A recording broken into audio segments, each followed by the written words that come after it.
This is a quick guide to using my fireworks display kit. The kit contains 14 different types of firework, and each type is supplied in a couple of different variations to help make the displays look more realistic, and in white and coloured versions. They've all been rendered out on a black background, so to combine them you'll need to use the Add or Linear Dodge blending mode in your compositing or editing software. Here are a few tips to help you create a convincing firework display. In real life, no two fireworks will look identical, but in order to keep the size of this collection manageable, there are only 2 variations of each firework supplied.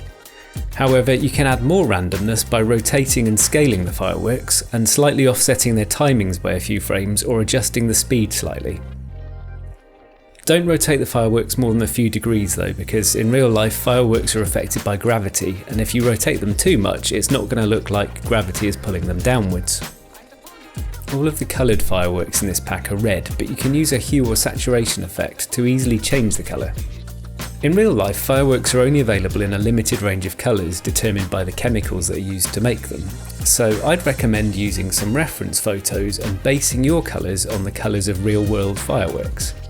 You can also change the colour of the white fireworks to shift them from a warm white to a cold white. Your display will look much more convincing if you slightly stagger the timings by a frame or two, because in a real firework display, even if you launch the fireworks at exactly the same time, the actual time of detonation in the sky won't be identical due to small variations from one firework to the next. I find it easiest to create a display in compositing software such as Adobe After Effects, as this is what the software was designed for. But you could, at a push, create a display in editing software such as Premiere. It's just much more time consuming adjusting the position, scale and rotation of the fireworks. Depending on how you're planning to use your firework display and your compositing skills, you could add things such as smoke in the sky or a water reflection to create something more detailed and visually pleasing.